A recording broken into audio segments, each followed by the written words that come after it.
They called him an outlaw, but no one knew the pain behind his gun. This is not just a story of revenge. It's the legend that the Wild West tried to forget. The story begins in the burning heart of the Sonora Desert, Mexico, and moves into the golden dust of California, United States in July 1850, a time when the sun never forgave and justice lived only in the hands of men with guns. The world was drunk on gold, and every stranger was chasing a dream or running from one. Amid this chaos, one man rode with a heart full of love and pain, Joaquín Murrieta. He came seeking fortune, but fate had other plans. The land smelled of greed. The nights echoed with gunfire, and every dawn carried the promise of blood. This was the Wild West, where loyalty could turn into betrayal in a heartbeat, and love could be lost in the smoke of revenge. Before his name became a legend, he was just a man fighting for the only thing worth more than gold: justice. The desert wind carried the taste of dust and destiny as Joaquín Murrieta guided his tired horse across the endless trail toward California. His young wife Rosita, holding onto him tightly, her soft voice humming a song from their village that once made the nights feel safe. Their journey had begun with dreams brighter than gold, two souls believing they could build a peaceful life far away from the cruelty of war and the hunger that shadowed their homeland. Joaquín was only 24, with hands rough from digging but a heart still gentle enough to believe in miracles. Each sunrise painted hope across the sky, and every sunset whispered promises of tomorrow. As they reached the mining camps of the California hills, they saw tents glittering with the fever of fortune seekers, men from every corner of the world fighting the earth for gold, for pride, for survival. Joaquín smiled at Rosita and said this was where their story would begin, unaware that destiny had already chosen its cruel ending. Days passed with sweat and struggle, the sun turning their skin to bronze while they worked beside strangers whose eyes carried greed more than kindness. Joaquín tried to stay honest, earning little but dreaming big,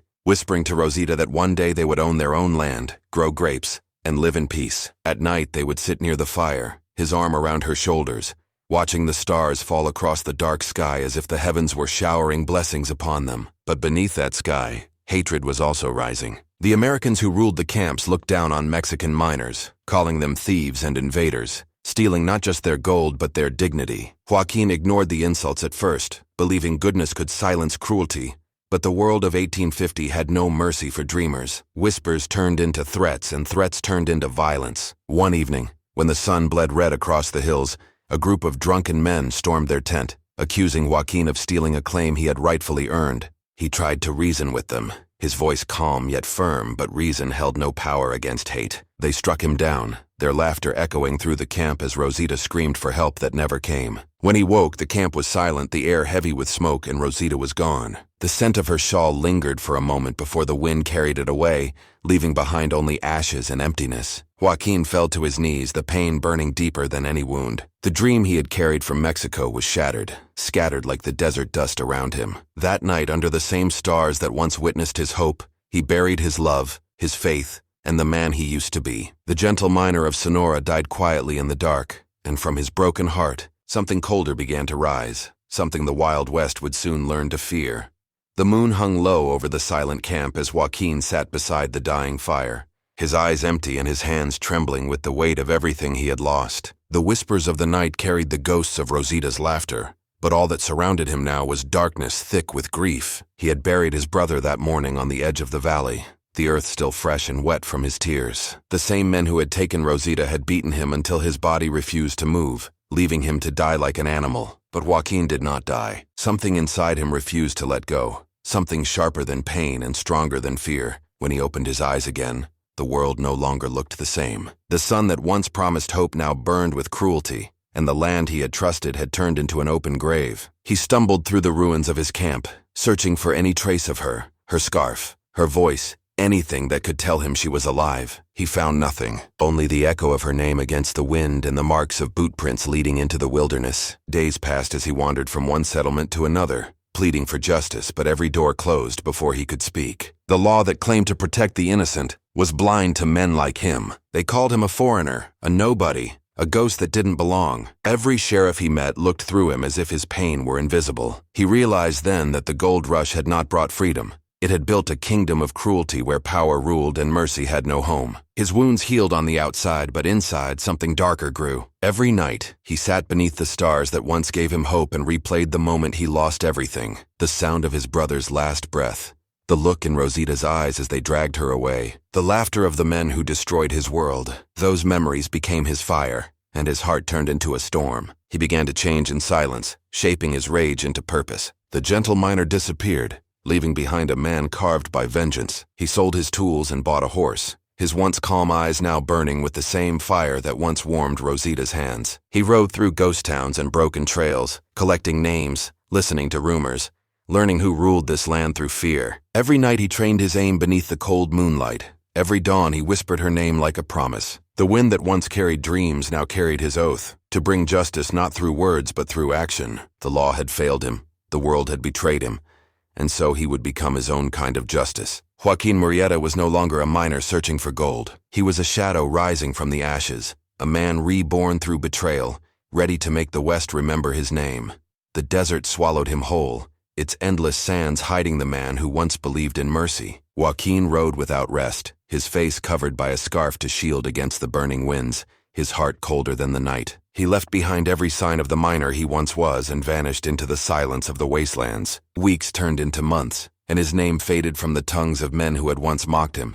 But soon, new whispers began to rise like smoke from a dying fire. Stories spread across the frontier of a masked rider who appeared from the shadows, striking with precision, vanishing before dawn. He did not kill for gold but for justice. He robbed the rich who built their empires on blood, and gave hope to the ones who had been crushed under their boots. Some said he rode with a small band of loyal riders, outcasts like him who had lost everything to greed and hate. Others swore he worked alone, guided only by the voice of the woman he had loved and lost. The truth was buried somewhere between fear and legend. In the mining towns, whenever men spoke his name, they lowered their voices, as if afraid he might hear them. He became a ghost story told around campfires, a warning to the cruel, a prayer for the helpless. Those who saw him described eyes that burned with quiet rage, a gun that never missed, and a silence that spoke louder than words. He struck swiftly, stealing gold shipments, freeing prisoners, punishing those who used power to destroy lives. The law called him a bandit, printing posters with his name in bold letters.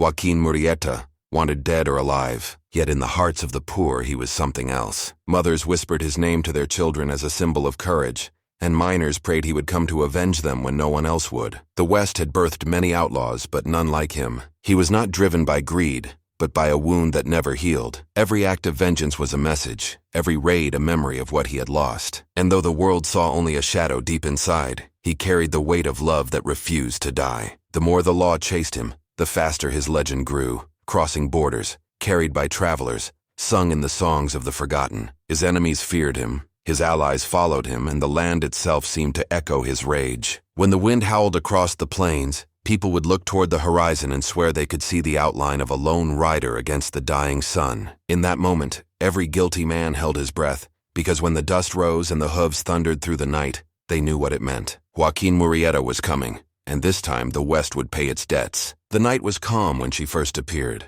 wrapped in a dark cloak that blended with the desert wind. Joaquín had stopped by a dying fire, his horse resting nearby, when he saw her silhouette against the fading moonlight. She introduced herself as Isabella, the widow of a soldier who had fallen in a war that no one even remembered anymore. Her eyes carried the same emptiness he saw in his own reflection, grief shaped into silence. Without a word, she offered him water, and though he didn't ask for help, something in her gaze told him she wasn't there to be saved. She wanted to fight, not to forget, but to give her pain a purpose. Over the weeks that followed, she became his shadow, riding beside him through storms and ambushes, steady, fearless, and sharper than the blade she carried at her side. The men who rode with Joaquín learned to respect her presence.